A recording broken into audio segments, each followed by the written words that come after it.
What a great time it has been to be in the studio having this conversation about the songs on my album, Another Universe. I am Vickie Maris, your host of this podcast. My co-hosts, Michael Kelsey and Scott Greeson, are here with me. We are going to give you some of the insights about the inspiration for the song South Bend, and a little bit about how it came together. Before we jump into that, though, I want to give you some extra backstory. And maybe this will provide some inspiration to you if you are a musician or a writer or any type of artist. Scott and I had already been playing South Bend out with the band, Scott Greeson and Trouble with Monday. We play at fairs and festivals and community events and corporate events. We had been playing it in the key that Scott and I had originally written it in. And as I was preparing to come into the studio to work with Michael for recording the scratch vocals, I decided, you know what, I don't think I want it in that key. I wanted to put it in a key that was a little bit better for my voice. So I changed the key. And when Michael arranged the song, so he played the instruments for the recorded version of South Bend, and he also helped me with adjusting the arrangement of the song. It was his encouragement that gave me the freedom to do the song a little bit differently than how we had already been playing it out. So if that hasn't occurred to you yet, I just want to throw that out there, that if you've already been playing a song for a while as a soloist or with your band, that it's okay for you to create something slightly different when you are recording it in the studio. So the version of South Bend that is on the album is slightly different than the version that our band came up with when we were bringing the song together with our 7-piece group last summer. And we're still using that version when we play it out. But when you hear it on the album, it's slightly different. In this episode of the show, we are going to have a conversation about South Bend. I am in the studio today with Michael Kelsey and Scott Greeson. I am Vickie Maris. Join us in just a moment for that banter about a place in Indiana called South Bend, which also happens to be the name of my song. It's Vickie again. I'm interrupting here to let you know about one of the songs that really got the ball rolling for me in terms of songwriting again and beginning to give some thought to the idea that I could come into the studio and record these songs for you. So here is my shout out to Joe Peters. Joe is a good friend of all of us, of Scott Greeson, of Michael Kelsey, of myself, and many of us who are active in the Songwriters group in this part of the state of Indiana in the U.S. It's called S.A.M.I, Songwriters Association of Mid-North Indiana. Joe spearheaded a project, a CD, called Collaboration. He and his co-writer had put together enough songs to make a 2-disc album. And they are in one location in the United States, and then they asked many of us who are vocalists, some of us are also singer-songwriters, they asked us if we would provide the vocal tracks for these various songs on this album. Many of the vocalists recorded their vocals at Rec Room Recording, which is in the basement of the Wells Community Center, which is the building that houses TAF, the Arts Federation. That's located in Lafayette, Indiana. This project was very collaborative in every direction. So we had vocal tracks that were recorded at Rec Room. Those files were sent to Michael Kelsey, and in his studio, he merged everything together with all the instrument tracks and mixed the songs there in his studio. And vocals for a few of the songs were recorded in Michael's studio. The song that Joe asked me to sing is called Nature's Acts of Wrath. That song came together towards the end of their project. It was Joe Peters and Frederick Michaels. It was written about the California wildfires that were going on in 2020. The song is a beautiful piece of poetry that Joe put to music. They sent it to Michael. Michael created the instrument bed, so he played all of the instruments for the song. And then I went to Michael's studio in the fall of 2020 and recorded the vocals for Nature's Acts of Wrath. I happened to have had my accordion with me that day. I had just gotten a new accordion. It was my first ever brand new accordion. I had always played used accordions that I have had refurbished. Well, I was so excited that I had my new accordion, a beautiful Petosa Little Pro XT. Took it with me. So we finished recording the vocals, and Michael said, "Hey, what about the accordion?" I really had just taken it because I wanted him to see the new instrument and to hear it. I wasn't thinking that we would put it on the song, but he had me play along with the song a couple times through and captured some of the accordion and built it into the song, Nature's Acts of Wrath. I'll link it in the show notes so that you can listen if you'd like to hear it. I just thought you might like to know about that. And Joe, if you're listening, this is my thank you to you for rekindling the spark in me about songwriting and recording. And a thank you to Michael for his work with me in the studio as we recorded Nature's Acts of Wrath. It was a really difficult song to sing as a vocalist, and Michael's coaching in that was very helpful to me. And also his encouragement. I had been a little mystified about how to approach the vocals on that song. And since it was about wildfires, I had gone out to a beautiful spot in nature along a creek with big trees towering overhead and just sat out there for quite a while, asking the trees if they would give me their input. And I happened to have shared that with Michael before we started to record. And we were, I don't know, maybe half a verse in on the first pass of the recording of the vocals. And Michael stopped things and got up and came over from the console and said, "I'm going to pull the scratch vocals out of your headphones. I don't want you to hear anything other than the instruments because I want you to be able to interpret very purely what the trees told you to say." And that opened a door for me on that song. So when you listen to that song, it's not on my album, it's on Joe's album, but when you listen to that song, you, I think, will hear my response to that request. So thank you, Michael, Joe, Frederick Michaels, for the opportunity to sing that song, Nature's Acts of Wrath. And I want to add a thank you to Scott Greeson, who is forever my encourager. He was definitely an encourager during the process of recording that song. He was the one that suggested, "Hey, just head on down to Michael's studio. He'll be able to work with you on the vocals. Hey, I know you're going to be able to figure out a way to make this song work vocally. Go for it." Thank you, Scott. And now let's get back to the conversation about South Bend, which is track 8 on my album, Another Universe. Welcome back. We are glad you are listening. We know that time is your most valuable asset, and the fact that you've chosen to be here listening to us have some conversation about a fun song called South Bend, that means a lot to us. My co-writer, Scott Greeson, is right across from me. Yeah. And the man who put all the instrumentation down on the song is also across from me, Michael Kelsey. Mm-hmm. Good evening, you guys. Good evening, Miss Vickie. Mm-hmm. South Bend came about a few years ago. So if you want a little background on the inspiration behind the song, I used to commute up to South Bend, Indiana, which is where the University of Notre Dame is located. And I was a staff member in executive education at Notre Dame for several years. Go Irish. Go Irish, yeah.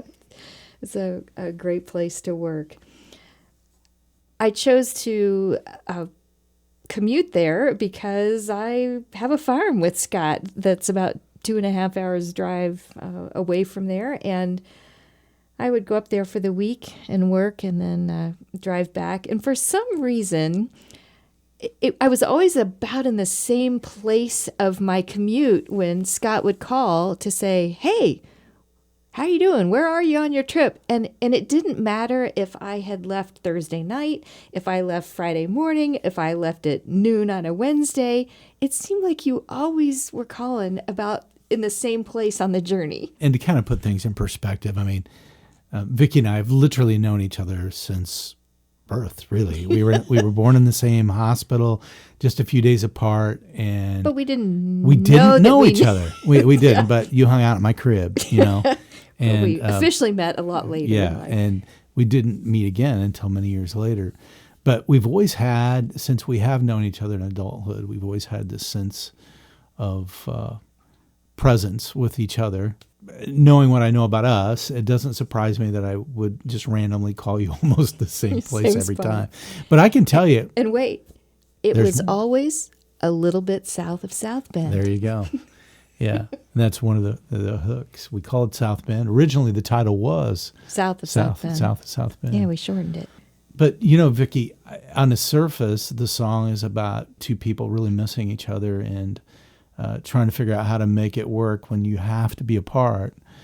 But for me, it's really, not only is it a true life song, but it's also about how when you are apart, you really grow to appreciate how much you need and love and long for the presence of that person, and how the weekly reunions that we would have as friends. I mean, we're spouses, but first of all, we're best friends. So that song is about two good friends getting to reunite, but longing for each other during the week. And, you know, the journey of responsibility that you took on. And so the song has a lot more meaning to it than maybe just the surface or the lyrics might indicate for me on a personal level. Yeah. I tried to write it in a way, I've done this with several of the songs, to make it so that people who are listening who don't know that backstory can relate to it. That I don't want to say make it generic, because South Bend isn't generic. It's pretty specific, but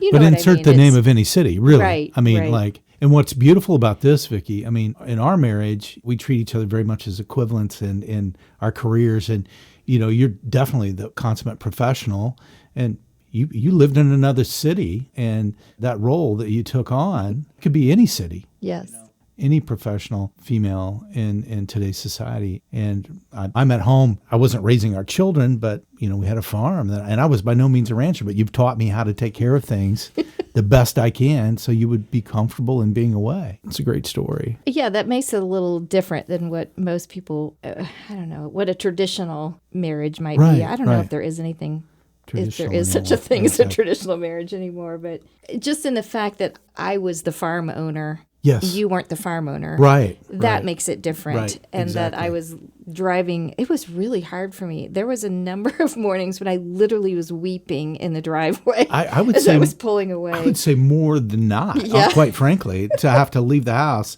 I don't think it was as much as she was missing me as she was going to miss all the animals and the horses and the llamas and everything we had. And wondered how they were going to be when I got back. Exactly. Rancher Scott in training was now Rancher Scott in reality. Holy moly. Okay, let's get back to the song. South Bend is the first song that I wrote where I had the tool of a smartphone. And that has really changed my world as a songwriter. So, you know, while I'm commuting, I was so easily able to click the voice memo recorder and just record lyric ideas. And Scott, my co-writer on that song, you know, I would get home and go, okay, listen to what I've come up with so far. I want it to have this kind of drive, and I think I want to use these chords. And then he would get out his guitar and play what I was dictating to him. And I even have voice memos of me going, no, that is not what I want. So I was bossing you around. What a on surprise. That song.